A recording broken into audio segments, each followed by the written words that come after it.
Hi, this is Buck the Dagger. Hello, my name is Tanya the Rose.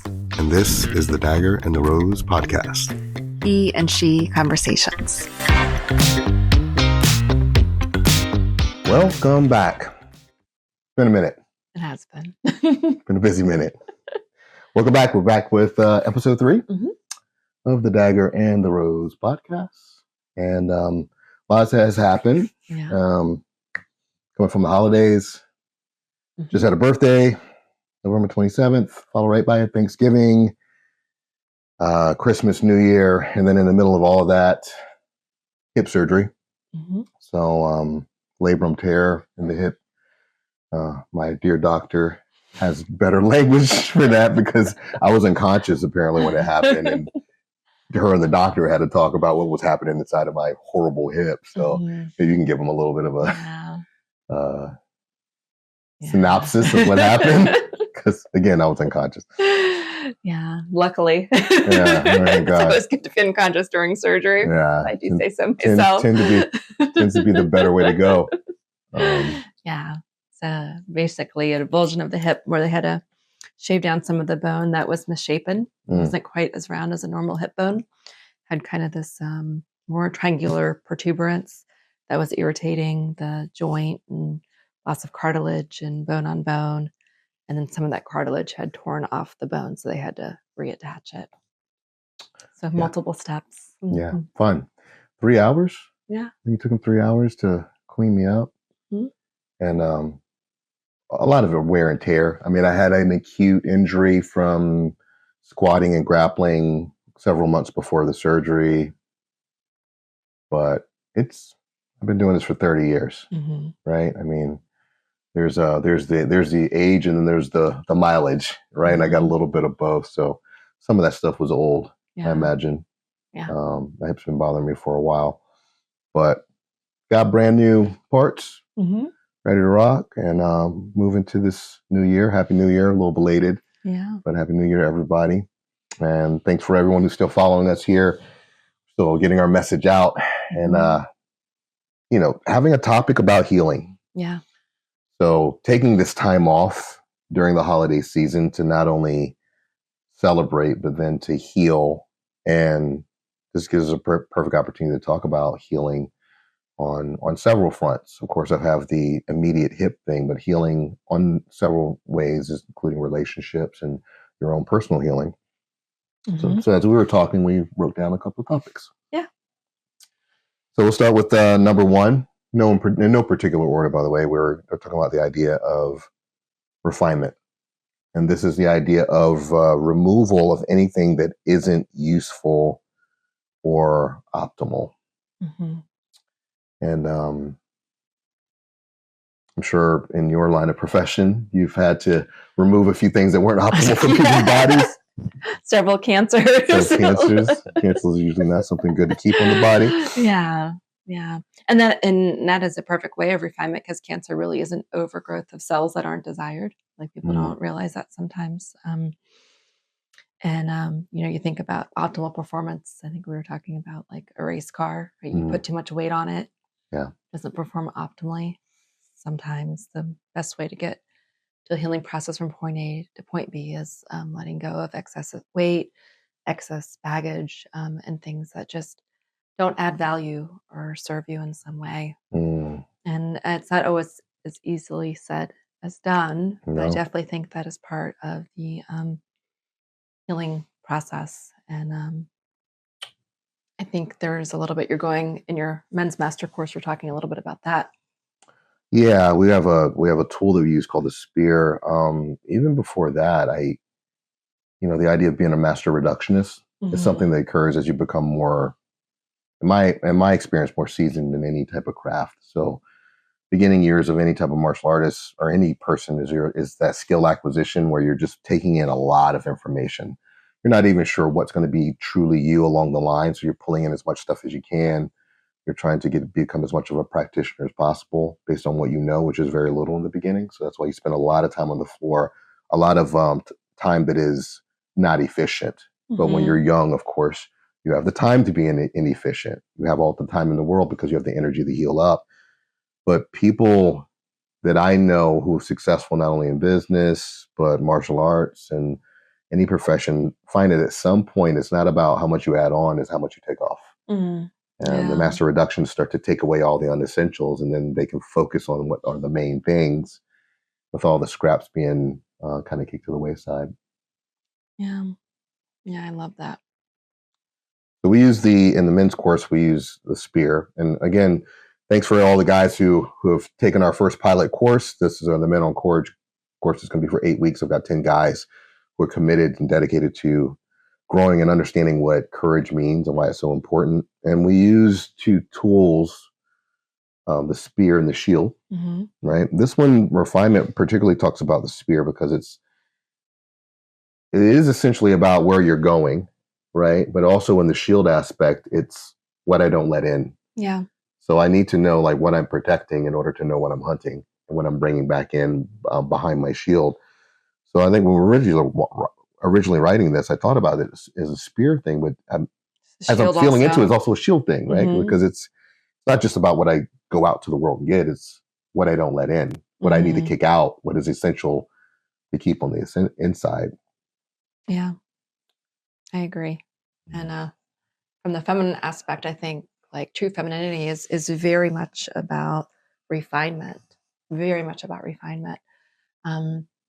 Contrary to popular belief, some people might say, oh, it's a feminine trait, see the best in everybody. And that sounds like a noble trait, but maybe we should refine that a little bit and also see like, maybe there are these red flags in this person that I shouldn't be ignoring and turning a blind eye to because I want to be the good girl and see the best in everybody. And that very much is like the egg and the sperm, right? Like millions of sperm are coming at this one egg, and she very finally chooses like one that's in alignment of the best co-creation in her favor. So I think even from that healing standpoint of like the standpoint of like creation, it very much is about refinement.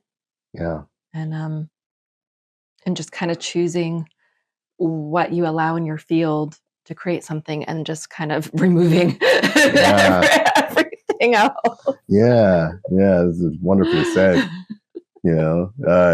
Just get rid of the junk. I mean, which was half of the surgery too, right? Like, I mean, it wasn't just him going in and adding in some sutures and pins. It was also like, let's take away all those things that aren't serving you anymore. Yeah. You had an overgrowth of cartilage, and that overgrowth was like making you not be able to move forward in the direction you wanted to as efficiently as you wanted, literally and metaphorically. Yeah. Which is interesting because for years I had coaches tell me do more mobility. So they had me doing these 90-90 hip switches to ad nauseum, saying that like you just need to do it more. That's why your hip is not working the way you work. So I always noticed that it was like a smooth transition on my left side, but when I go through the right side, there'll be this little hitch. And all the coaches like, you just need to do more. You need to do more. And then come to find out, I've been grinding on my hip socket for years, trying to make something work. When really the answer was like, you have to get rid of something first before you can even do that. Because the more of that you're doing, you're actually adding more to your body that's not of service. I'm just adding bone tissue where there doesn't need to be bone tissue. Yeah. Because I've been told to do more of something instead of like, you should do less. As a matter of fact, we need to take things away. So, and I think a lot of us find that in our lives, right? What things do I need to, asking yourself the question, if I'm refining my tools and my way of looking into the world, like what things do I need to get rid of so I can focus my attention and intention for like a clear desire. When I say desired effort, what do I want out of the world? Well, I can't tell what I want in the world if I have all these distractions. Yeah. There's 100 things out there, but only 3 of them are important. Maybe getting rid of 97 things is actually a thing you need to do in order to actually really move forward. Yeah. And I think that's really vital in a world where we're inundated with so much information. Yeah.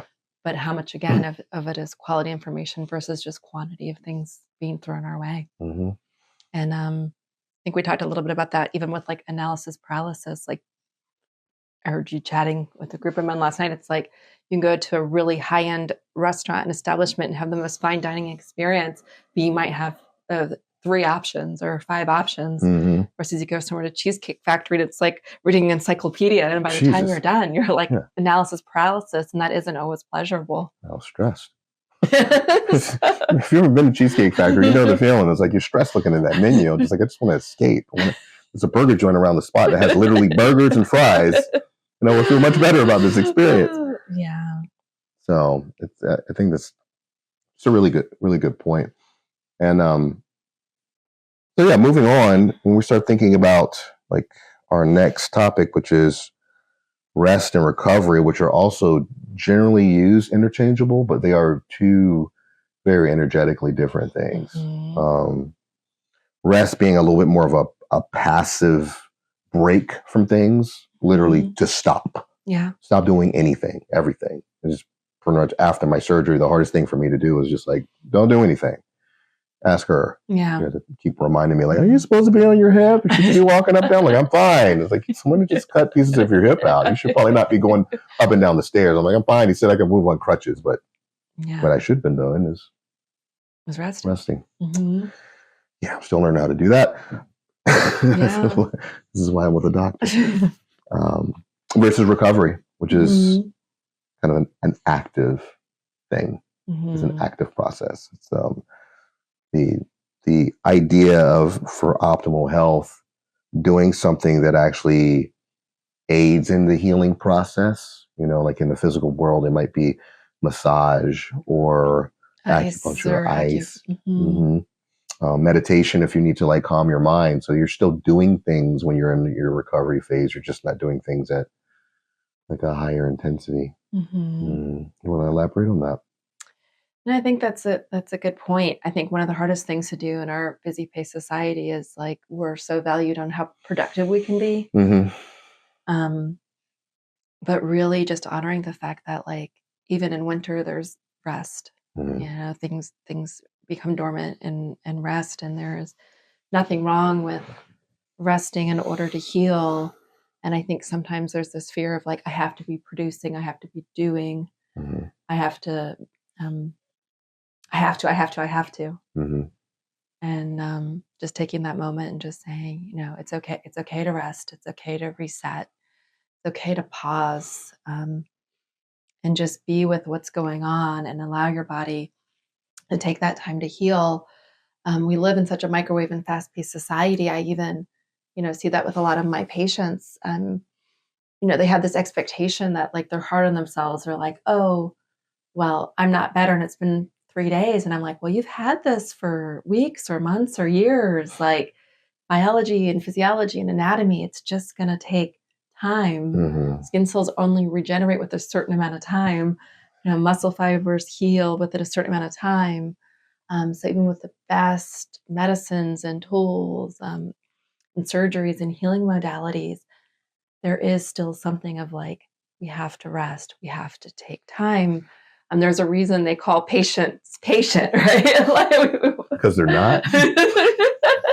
Generally, none of them are very patient, and I have great patients. You're not a patient. I'm not. But you can't make a bone heal quicker than it takes. Yeah. You know, bone models for a certain time. If you break a bone, you may wish it to be healed in 3 days, but that's just not anatomy and physiology. And there's going to take a rest and reset for that bone to heal properly. And if you keep pushing it, it's just going to break and fracture even more. So you can't push yourself to the point of healing, or will it? Like sometimes you just have to surrender to like, this is how long it's going to take. Yeah. And this is the phase of rest that you need in order to get better. But I think in our society, we're so rewarded on production, almost mass production in everyday society, that we just don't really appreciate like the importance of rest in order to heal. Yeah. There is a great book that I can send a link to, and it's like about this neuroanatomy of why we sleep and all the ways that even just sleep heals our bodies. And if we don't sleep, I mean, that's how they torture people, right? Yeah. Is not sleeping. So even little things like rest and sleep are so vital. Yeah, I know something that's becomes more and more clear to me is like that idea of resting or pausing. sometimes it's necessary to do that, to make sure that whenever you make your next steps, you're actually moving in the direction that you want to move, rather than in a direction that may be anxiety driven because you feel like you need to move. Yeah. And it's a fine balance, right? Because like lack of movement creates inactivity. Even with my hip, it was like you have to move it. You have to keep some locomotion. If you stay still, then things will start to lock up. But that doesn't mean go run a marathon. But being able to pause and just like, okay, well, this is where you're at. Like you can't do this, but what can you do? And what do you want to do? My mental courage course was born pretty much after surgery, because I couldn't physically be in my body the way I want to. I couldn't go fight. I couldn't go shoot. I couldn't go run. Couldn't go lift. So being able to pause for a moment and be like, okay, well, what are some other things you can be in service of? And that course was literally birthed out of that. But it couldn't really be birthed unless there was a time to pause. Yeah. And just like, hey, let everything quiet down. Not just your body, but let your mind quiet down and then feel in and intuit into like, hey, where do you want to go right now? You know, and because we all know that you can't force yourself to get somewhere faster if you're going in the wrong direction. If I need to go to Texas, no matter how fast I go, if I'm going from Virginia to Texas, if I go east instead of west, no matter how fast I go, I'm never going to make it there. Matter of fact, I'm going to go drown myself in the ocean. Yeah. Right? I have to determine where I want to go. And sometimes that takes a second to just like stop on the road and be like, okay, where are we right now? Maybe we just need to like step off at a hotel and take a break. Wake up in the morning and decide, do we even really want to go to Texas anymore? Yeah. You know, where do I actually want? Why am I even going there in the first place? Is it because someone told me I should be going there? Or is it somewhere I actually want to go? Is there somewhere that I really want to go? It might even be closer, but actually more fulfilling. You don't get a chance to do that if you're always going from one thing to the next thing. And this is something I have to continue to keep teaching myself. Like one thing I also pride myself on is my work ethic, but it's also the thing that strangles me. So I am preaching to the choir. The choir being myself. So she knows. All right. So moving on. We're going from recovery to reframing it as a regain. Yes. Reframing it as a gain. Right. That was something that you brought up when we were talking. What do you mean by that? A regain? You know, I think if we look at recovering, it is like taking the time to receive what we need in hopes to get back what was lost. And you know, it's a process of active repairing and restarting and adapting your body or your current situation in a new light. And again, sometimes you feel like that pause, you don't have the momentum you need, or you're not going where you want, but perhaps it's just an opportunity, you know, to take a moment and sit with it and be like, okay, what can I regain in this recovery? Yeah. And I think you creating the men's course is a beautiful example. Yeah.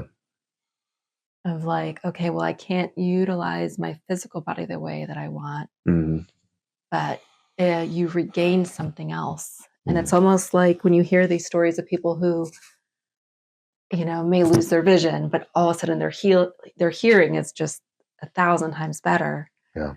And maybe perhaps there's this way that in this recovery process, you're regaining something or heightening something that may serve you in a better way. But it's taking that moment to pause and say, you know, what can I regain in this moment?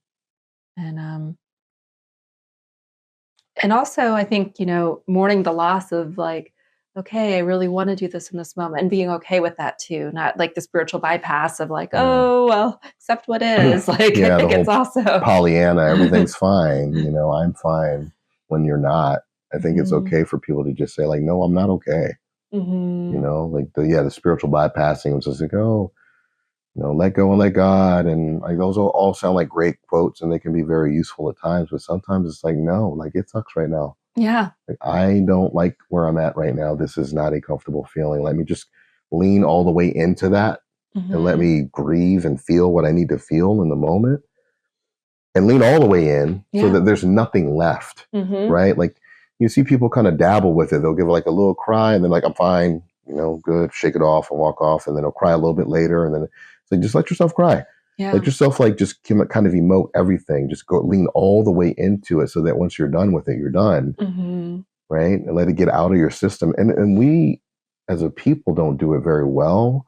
Our ancestors used to have actual rituals around this. Yeah. There was a ritual around grief, and it was honored as a necessary process before you can move on to the next stage of life, Mm-hmm. to mourn and grief over what was lost. And that could be something physical. It could be, a partner, someone who leaves you or dies. Like it's a part of your spiritual growth to actually lean into that side of it. And people who bypass that are actually handcuffing themselves and hindering themselves in the long run. Yeah. And I think we also live in a society that doesn't, always celebrate that. It's like grief or loss should be like, oh, it's the flu, 72 hours. You should be better. You 73 hours, I'm on the clock, baby. Exactly. And right? No? Okay. So we don't live in a society where we really feel into that, but realize with that loss, there's some gains too. Yeah. Yeah. I think the men's course wouldn't have occurred not to that capacity, first off, without like your heavy influence, our conversations. But secondly, my martial arts teaching has always been philosophically driven, but a lot more balance between the movement and the thought and the feeling into things. Not being able to focus on the movement part allowed me to really lean in on the psychology, lean in on the philosophical aspects of things. The real reasons I got into martial arts in the first place, other than protecting myself, I loved the philosophy that was behind like traditional martial arts or even Bruce Lee's martial art. And sometimes when you lean into the physical a lot, it gets pushed on the wayside, particularly in the combatives world where, I'm working with people at the tip of the spear. And what's most important to them is function. They don't really care if you're becoming a better person as a result of what you do. I care if you're functional, because functionality will keep you alive. We can worry about your spirituality and your feelings once you get back from war, assuming that you do. So I understand that the focus needs to be on the physical side of it, the jitsu part of martial arts, rather than the do, which is, in Japanese culture, jitsu, which is more like skill. Like it's the actual application. Do is taking a way of life and building it from martial practice. Most combatives is just jitsu, like jujitsu. It's, I care if you can fight.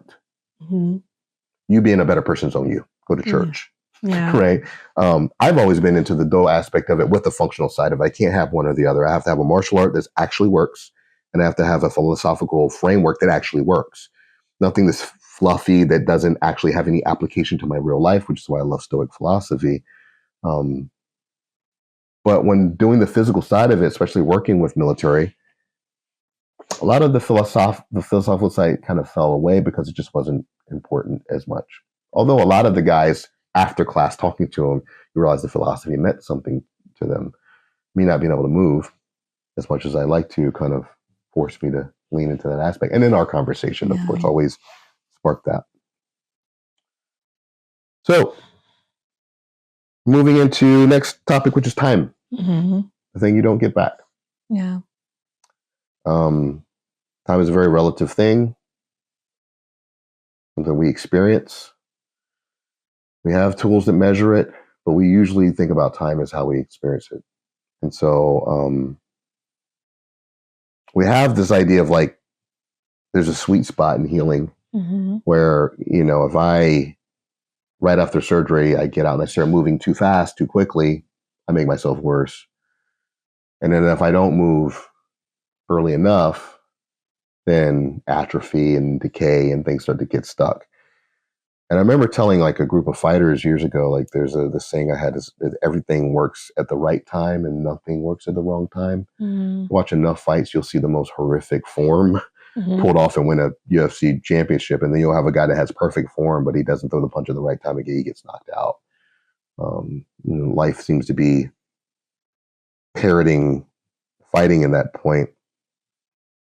What would you say is something that people maybe misinterpret about time or don't think about time in a way that might be more useful to them? I think a lot of times, as time goes on, people are harder on themselves because we look at time as a linear thing. Mm. So you might be like, oh, I can't walk away from this thing that's unhealthy or not healing or hindering my healing because I've invested X amount of months or X amount of years into this company or into this relationship or into this venture that isn't really reaping any reward or benefit um, and I think if we just look at time sometimes is more cyclical. Mm. I mean that it's seasonal and everything has its season. Mm. So maybe that was a season where you explored something, or maybe you had a season where that was for you, Mm. but now you're in a different season. And it's okay to let go of that season of your life and start something new. And I think when we look at time as linear and we're like, oh, we invested in this amount of time and it didn't work out, we see that as a failure. Yeah. Sunk cost fallacy. Yeah. Right. And it's like we've talked about, it's like, would you keep investing in, in a financial investment that you're just hemorrhaging money constantly? Yeah. It's the casino effect. Oh, I've lost 10,000, 5,000. If I keep putting more money in, eventually it's going to turn around. It's eventually going to turn around. Gotten this far. Now I've lost another 5,000 or 10,000. Imagine someone continuing to invest in Blockbuster right now. Right. Like one of these days, VHS is going to come back around, baby. Like I believe in it. It's like you wouldn't do that. Yeah, like it had its season, and in that season, Blockbuster was amazing. Awesome, great memories from Blockbuster. Great memories from Blockbuster, but that season has passed, and it doesn't mean that Blockbuster was a failure. No. It was a tremendous success at that season and at that time. Mm-hmm. So if we just look at our healing journey, like perhaps that was the right season for that thing, and we follow Mother Nature. The leaves let things go. Mm. And in the winter, things die. But in the spring, things are born anew. Yeah. And I think if we look at time that way in our healing journey, we can shed or release what, and not have this harsh judgment on us or the people that maybe were on that journey or that time or that adventure, and just be like, that was the season for that. And a new season needs to start. Yeah. And some people can rebuild with you in different seasons and some people can't. Yeah.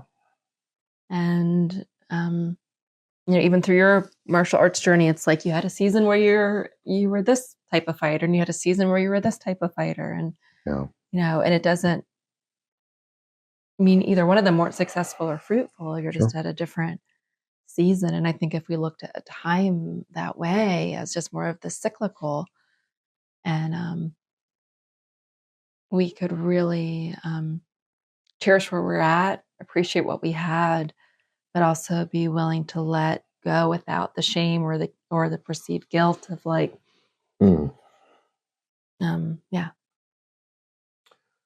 yeah. It seems to be a lot of people have a hard time, including myself. All people do, letting go an older version of yourself that doesn't serve you now, right? Like again, my profession. You've been a fighter, and all of a sudden you're about to turn 50. I'm 49. I got one more year. Even though I don't desire to be a fighter anymore, there's still a piece of me that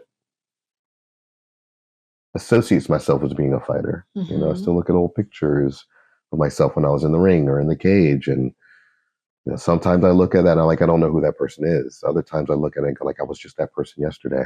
Yeah. But I found that what's more empowering is, most people who are successful are future forward.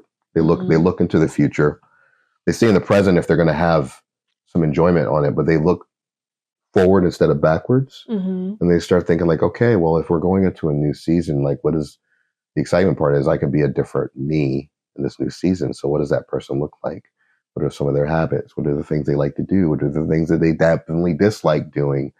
what are the type of people that are going to be around them, and starting to imagine like, okay, well, if I'm closing this chapter, then it also opens up possibility for a new chapter, but I can't really go forward while looking in the rearview mirror, as we talked about the racing analogy. I don't know if we talked about it in the last podcast. No, I think you should share that. That's a really good analogy. Yeah, well, I think I got it from you. Like the idea of, initially I heard it from Tony Robbins. Tony Robbins talked about being in a race car, and it's like you go where your intention, your energy flows where your attention goes, right? So if I'm driving a race car and I'm looking at the wall, and I know it's supposed to be on the white line, but I keep looking at the wall, say, don't hit the wall, don't hit the wall, don't hit the wall. If I keep looking at that wall, I'm going to drive into it. My focus is on the thing I don't want instead of what I want. And your body doesn't know the difference. Right. So you're going to go towards the thing that you don't want versus looking at the line, stay on the line. Where do I want to go? Not where I don't want to go. Where I don't want to go might help me determine what I want, where I want to go. But then once I understand that, I need my focus to be there. But the other part of that is looking in the rearview mirror. There are no rearview mirrors in, is it NASCAR or in Formula One? Formula One. Something I didn't know. I mean, the modern day cars put cameras on it, but it's beside the point. Formula One racers do not have the time to look in the rearview mirror. Things are happening so fast. The only thing you have is to focus forward, because the minute you look in the rearview mirror, that's where your attention is going. Yeah. And if you're worried about somebody catching up with you, don't worry too much, because if you look in that rearview mirror, they're going to catch you soon enough, because now you're looking about where you came from instead of where you want to go. Oh. And at that speed, at that intensity, you don't have the luxury of looking back. You only look back if it's going to help you move forward. But on that track, how is that helping you move forward? And I thought it was a great analogy for life. Yeah. You know, like you can look back if it's going to help you. Our memory biologically was built so that we could go into the past, pull information, tell stories about it to one another, collaborate to make a better future. Yeah. Not to go ruminate and live there. But our brains are so great and imaginative that we can literally go in our past and we can stay over there. And your body doesn't know the difference. Yeah. If you look into the past, your body thinks you're in the past. And so it's going to live as if you're in that past situation. Yeah, I think that's beautifully said. So this is one that we talked about. This was really eye-opening, I think, just recently for me, is the idea of support. And having people around you that are going to help you in the direction that you want to go. So for me, for example, I was injured. So finding a really good doctor. Yeah, you had a good surgeon. Amazing surgeon. Amazing surgeon who worked with operators. He worked with people who want to get after it eventually again. If you ever had any type of surgery, there's like a couple of different type of doctors you're going to end up with. Some people are used to dealing with, God bless them, older people that don't really want to do anything athletic. And so we just need to put something on that hip to make sure that they can just get up and down the stairs. And then there are people like, oh yeah, I'm going to have to be back on the field at some point, whether that field is the field of life, protecting myself, protecting my family, my loved ones. So having someone that is better at you in the way you want to go, has a clear division of where you want to go, and they're there to support it. And then having, partners like yourself who, literally help me heal on an emotional, physical, spiritual realm, which I'm greatly appreciative. And maybe you could elaborate on that, on the idea of what support has meant to you and maybe some of your clients. Yeah.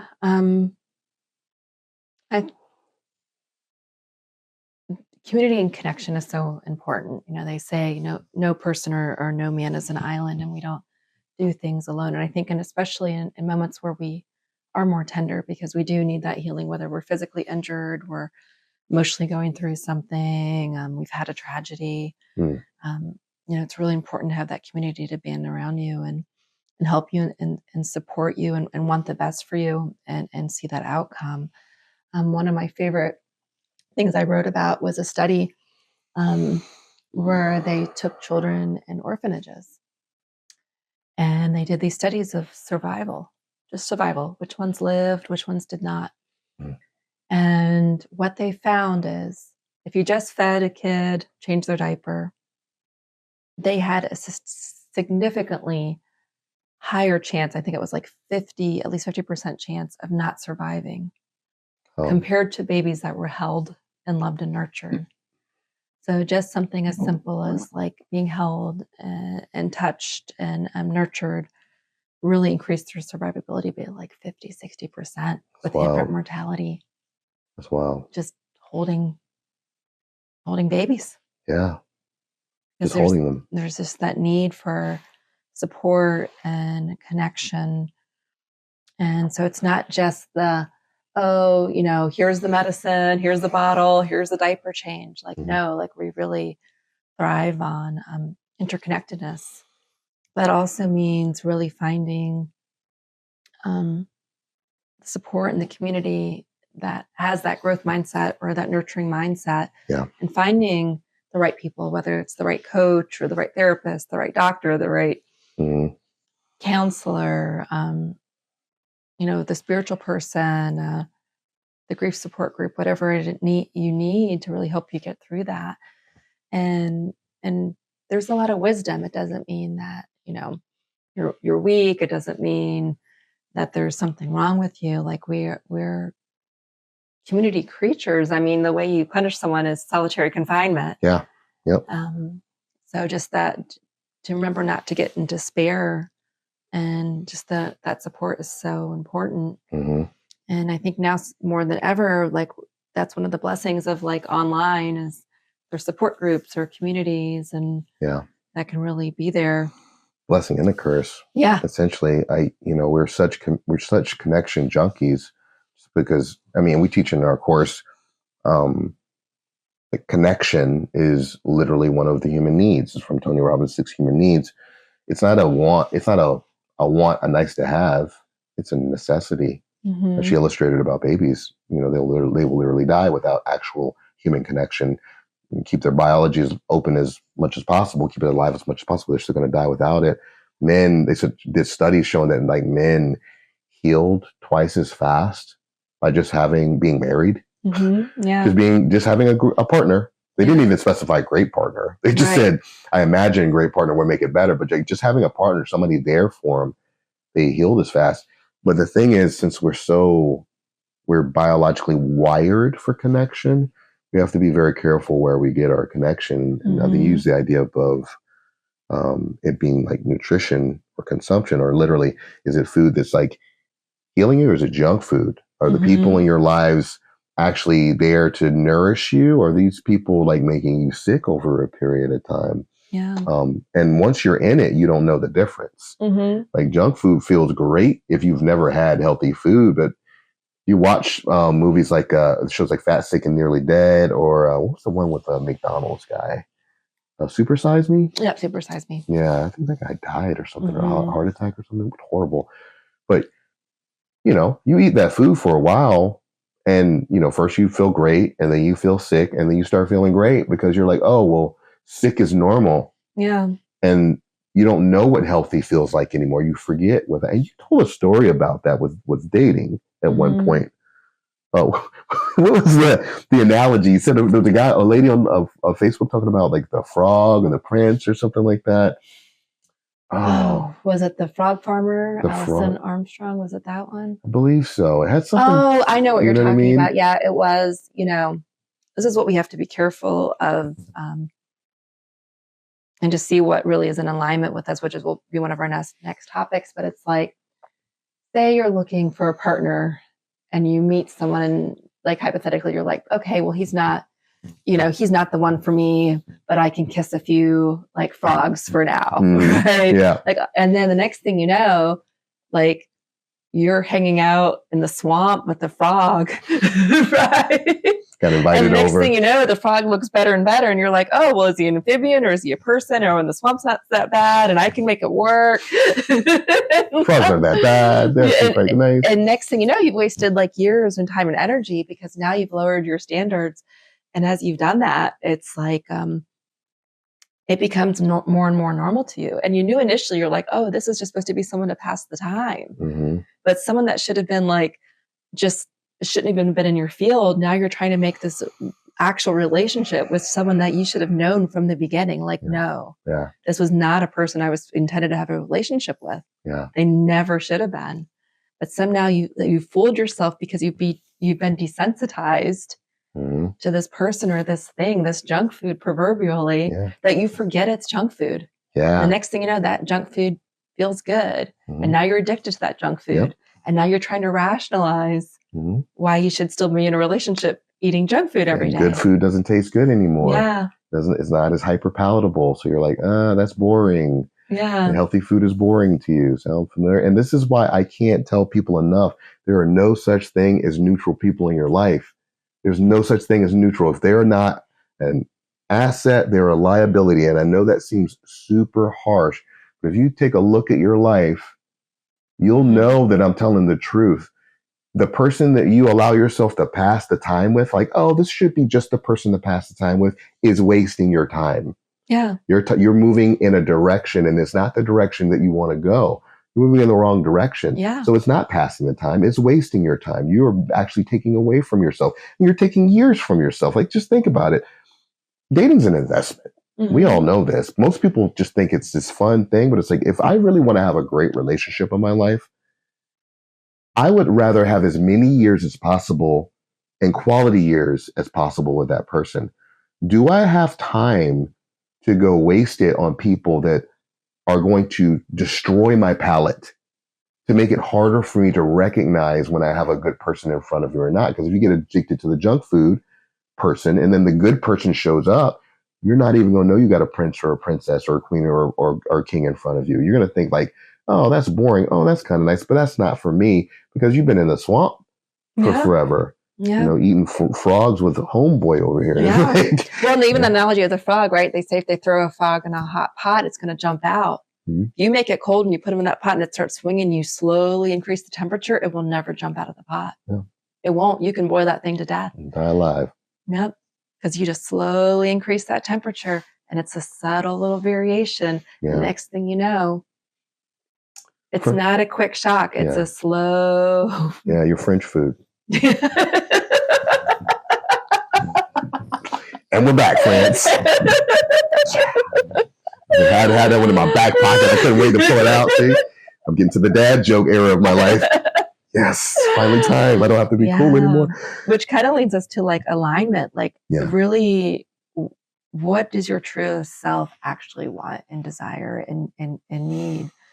And what? And then we talked about, like, if you're at that point where we hung out with the toads in the swamp, can you really trust your gut?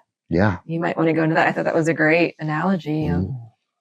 It's people talk about the idea of like trusting your gut all the time, and it sounds like great advice. And by and large, if it's in the right time space, if you're in the right place, your gut will not lie to you. There have been plenty of studies with, self-defense, for example. I have had people tell me about the way women's brains are designed, that there are a lot more early warning systems than men are. Men are really good at motion. Like, if you get something moves over there, I'll see it in a heartbeat and I'm on it. Like, the first time you and I went on our date, we're sitting on the beach, we're having like a little charcuterie board, we're eating, and I'm listening to you, but I see two foxes walking from like a quarter a mile away towards us. Just movement. My mind's picked up a movement. But women have this superpower where, like, if they're really in tune, they can sense stuff before there's anything there to sense. Right? But you're only able to do that if you're in alignment, you're in a good place. Right? If you're in a spot of lack, of worthlessness, your gut is just trying to feed who you think you are. So it's going to attract things that, you told me about the butterflies in the stomach. People think that butterflies in the stomach are great, but butterflies are what? No, it's actually a stress response. It actually is a sign that this person is not, there's something in your sympathetic nervous system that's saying, this is not a good thing. How many times do you hear like, oh, I had butterflies in my stomach when I met him. He must be the one, or she must be the one. And it's not. It's not a good thing. And the idea that, and we go into this in our course, like, we make a distinction between feeling and emotion. right? Feeling is a sensation of the body. It's like how the body, it's the mind of the body, right? The body experiences the world through sensation. Yeah. When we have a thought and we tell a story and attach it to a sensation, we call that an emotion. So if I feel, the fluttering in my stomach, but my brain associates that with love, when really that's trying to tell me that's danger. Yeah. But I've been conditioned to think that this is love because I think love is danger. Yeah. Because of however my partners I choose, the things that happen to me, then we can misconstrue those things. And you tend to not do that as much when you're in a good place. When you're in a good place, then that feeling is like, oh, that doesn't, it doesn't feel good. So you don't have to use your willpower to not go date those people. It's like when you start changing yourself from the heart side out, you start looking at the things that you thought were cool at one day and you look at it and go, ugh, why did I ever do that? But you have to get to that place first before you can actually trust your gut. But once you're there, your gut rarely lies to you. Yeah. But you have to be able to trust it. And that is also being honest and trusting yourself first and foremost. I think we were talking about people do the self-talk, oh, I love myself. Oh. A sore spot with that one? Go ahead. And you could tell that. I'll chime in. You'll chime in more about that. Yeah, but it's they're like, oh, positive affirmations, tell yourself self-talk. But if you don't really mean it, you're already, being dishonest and lying to yourself. Yeah. And then it's how do you really trust your gut or sensation? One thing I truly believe is a person who has self-respect does respectable things. And they do respectable things when nobody's looking. That's what we call integrity. And it's what you call integrity. Yeah, it's you're going to do integritous things. And the same with self-esteem. The people I know who have the highest level of self-esteem do incredibly esteemable things. Yeah. Yeah. And you don't have to be anybody spectacular to make the choice to do the right thing for you. Yeah. So I have a pet peeve with all this mantra BS. Not that they don't have a place, but they definitely can't be the place of you lying to yourself. Yeah. Because it's the reality. Okay, you tell yourself, I remember a guy saying this, I would look in the mirror and I say, I love myself. I love me. I love me. And it's the truth of the matter is you're looking in the mirror and you're like, I hate that guy. And the self-help people around the world be like, oh my God, he can't say that.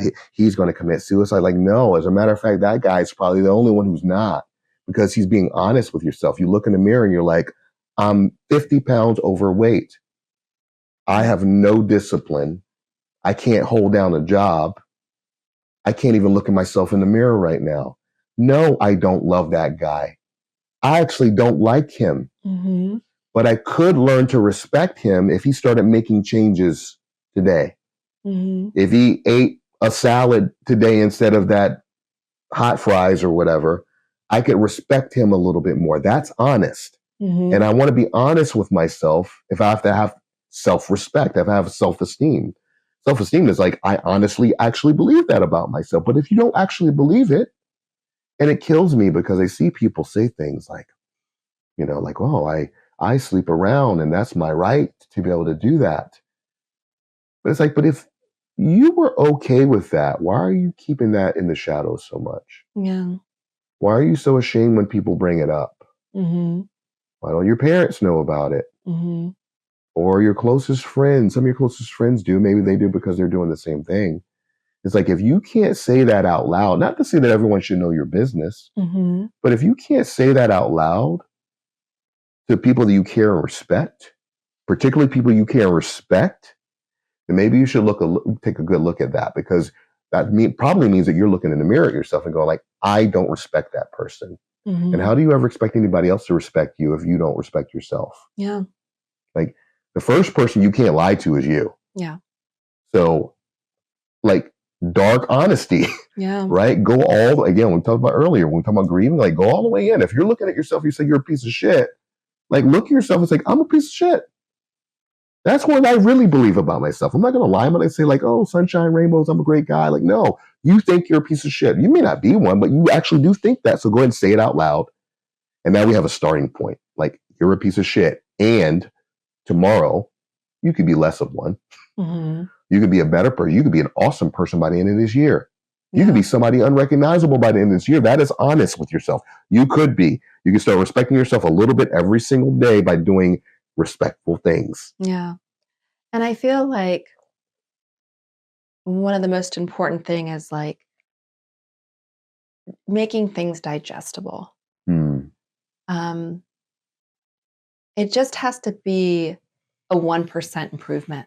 Yeah. A 1% step in the right direction. Mm-hmm. It doesn't have to be like overnight I've transformed. And again, in this fast-paced society, like we talked about, things take time. Yeah.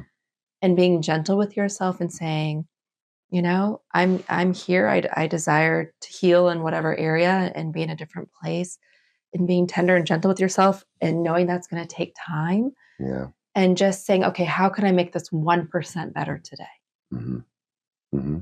How could I respect myself 1% better today? Yeah. How could I love myself 1% better today? What esteemable thing could I do that's 1% better today than yesterday? Mm-hmm.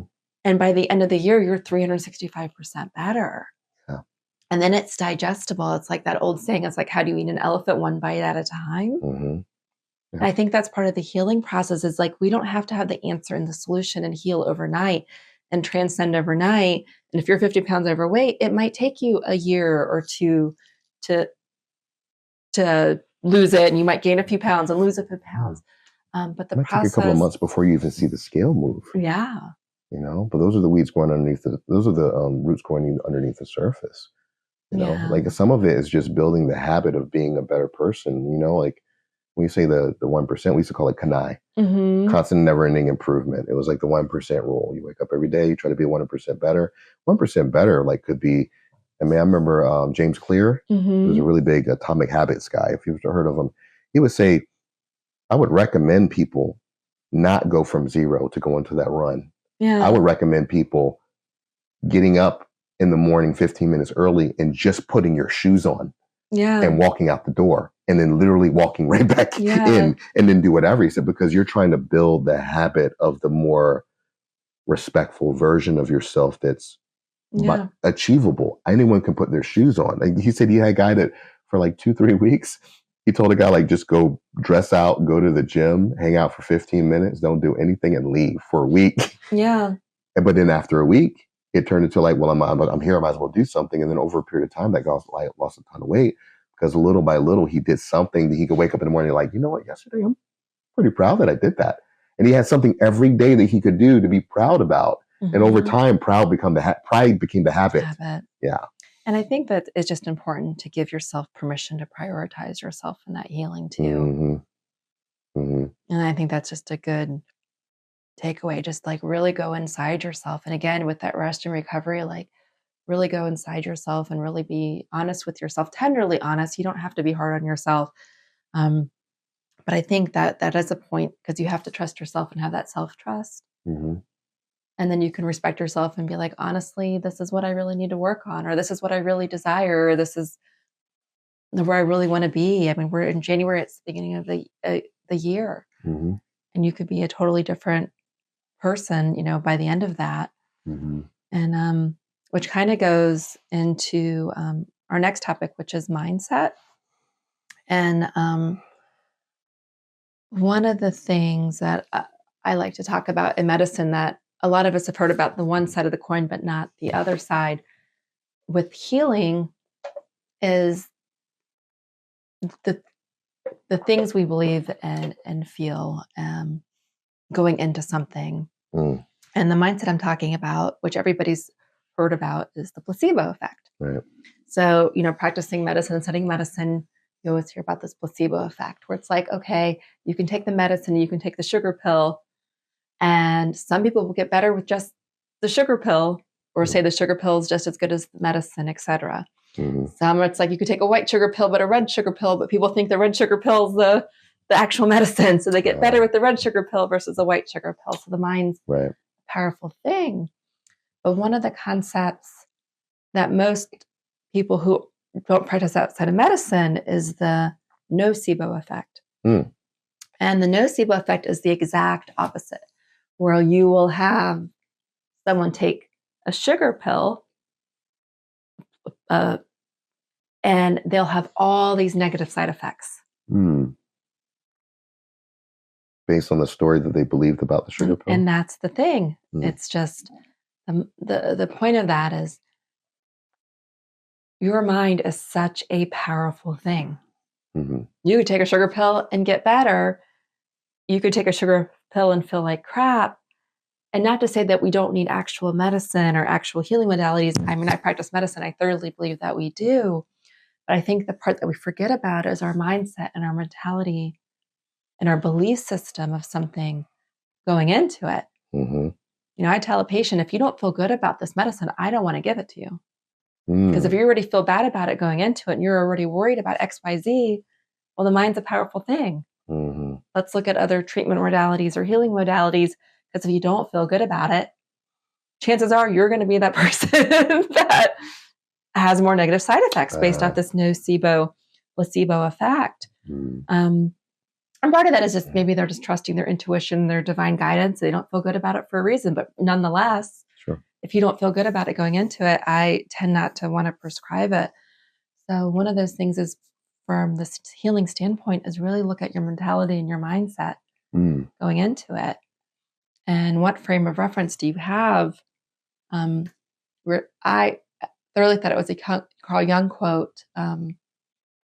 Buck said he had looked it up before the podcast, but essentially the quote, whoever it was, I wanted to give him credit. Yeah, that's a great quote. It's, we tend to see life through the eyes of the wound. Mm-hmm. Mm-hmm. And so if you're looking at life through your past wounding, or maybe something didn't work for you before, maybe that's not your path. And maybe you could do the same thing and have a different mindset and have a totally different outcome. Mm. There was a movie I loved called Big Fish that was out many years ago. And there's this scene where he's in this town and it's utopia and he loves it and it's fantastic. And he comes full circle and comes back to that town and it doesn't quite look the same as it did before. Because he's a different person. Yeah. And it's a different time. Like the question is always like, did the town change or did you change? And maybe the answer is yes, but probably more he changed than the town actually did. Yeah. We talked about that, about going back to like your high school, right? If you've ever been an adult and went back to your high school that you went to as a kid, like for me, I remember when I was a kid, the hallway looked so big and the lockers were so tall. It felt like the ceilings went on for forever and that there was thousands of people in those hallways. And then you go back as an adult, you realize it's like, this is tiny. It feels so small in here. Again, it hasn't changed a whole lot, maybe a little bit, but I grew physically, which is kind of a metaphor for, how people can change. Where do you think is the greatest catalyst for people changing your mindset? Because we speak about the state of being, the way you think, act, and feel makes your state of being or your personality, right?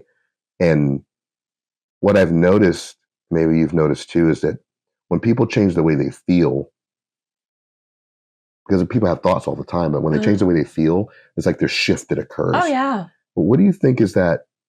What has been the biggest catalyst for people changing that in your experience? What changes someone from being like, okay, I just feel like I'm a piece of crap, to all of a sudden like, enough's enough. Time for me to start feeling different. I think there's just something that happens where they just really, step into like real self-love for themselves. Like they're just at the point where it's like, I've done this, it hasn't worked, I'm tired, maybe I've given up pieces of myself for other people or other things. It is really time that I'm just, love on myself and have that true self-love for myself. And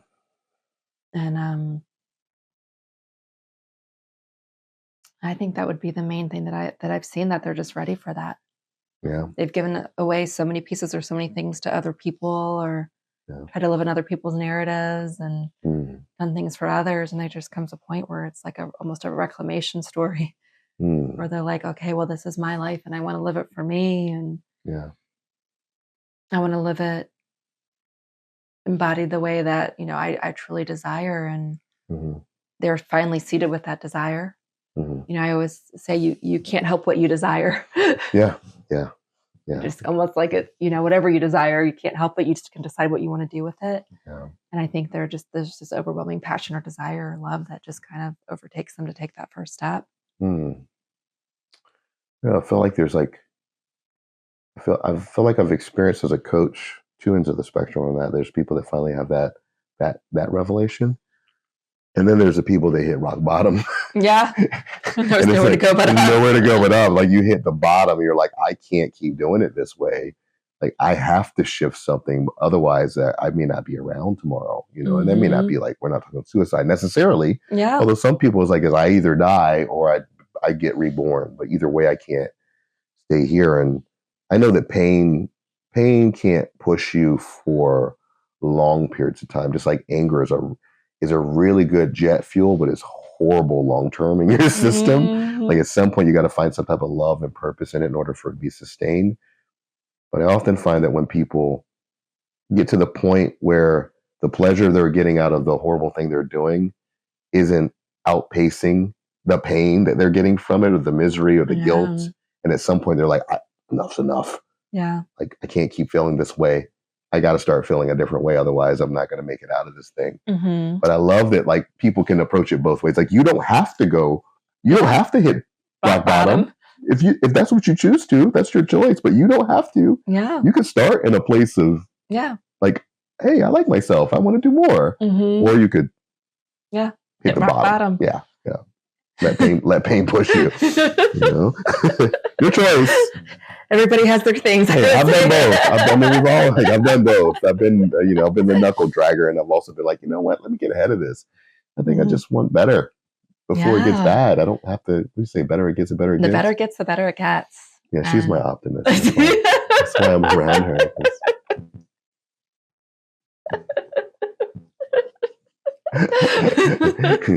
She's rubbing off on me because that's generally not my perspective on it. It's true. It's like a snowball. The better it gets, the better it gets. You take one step forward, you're like, oh, this feels good and delightful. And maybe I'll step a little more. Next thing you know. Yeah, it's awesome. I want to believe it. Some things are useful even if they're not true. Maybe it's true. Maybe it's true. Maybe it's true, right? Like maybe it doesn't have to suck before it gets better. Yeah. I even heard like Chris Williams saying that. Yeah, and I think that's such a I feel like it's such a false narrative in our story. It's like we're kind of indoctrinated where everybody has to have this proverbial like rags to riches story. Mm. And I'm like, do you really? Like humans do. Yeah. Like it makes for good television, but like, do you really have to have like, oh, I hit rock bottom and then I succeeded? Or could you just be like, things are good and I really just desire more and to be better? And this is why I say no. This is why I say no. You don't have to do that, but I think the reason most people have to is because there's this middle part that keeps people complacent. It's like, say, good is the enemy of great, right? If things are good enough, most people you might eventually do it, but you'll coast for a really long time with things being like, okay, like it's okay. It doesn't suck. It's not great. Like it would. But that's just mediocrity. That's not delight. Like that's people my be point. Stuck in mediocrity, but not good. But that's mediocrity. Good is mediocrity. Oh no! I see. I think good is above mediocrity. Mediocrity. Good is mediocrity. When I say good, it's like Domino's pizza is good. Domino's is mediocrity. It's like it's not the best pizza, but it's not horrible. But it's not good pizza. Yeah, but it's not like great pizza either. Like there's a difference between good and great. Like we can just split hairs, but like the point is that there's a certain middle point, an equilibrium that people reach sometimes, where it's like let's say you're in suburbia and you're making a decent living, decent wage. You got the 2.1 kids and the picket fence and everything is comfortable and you're doing okay. And they're like, oh, I could be here for the next 40, 50 years. Now, for some people, that is their dream. Mhm. And if that is actually your life's purpose and your full soul expression, like congratulations, you made it. I'll meet you there. Yeah.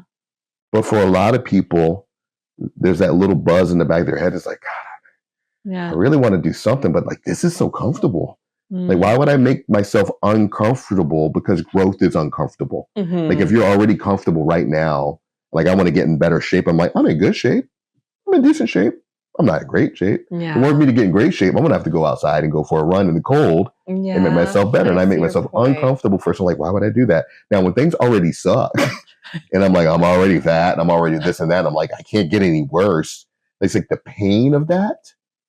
But I do agree with you on the better it gets, the better it gets. Because on the other side of it, I've experienced it even being around with you, with even business.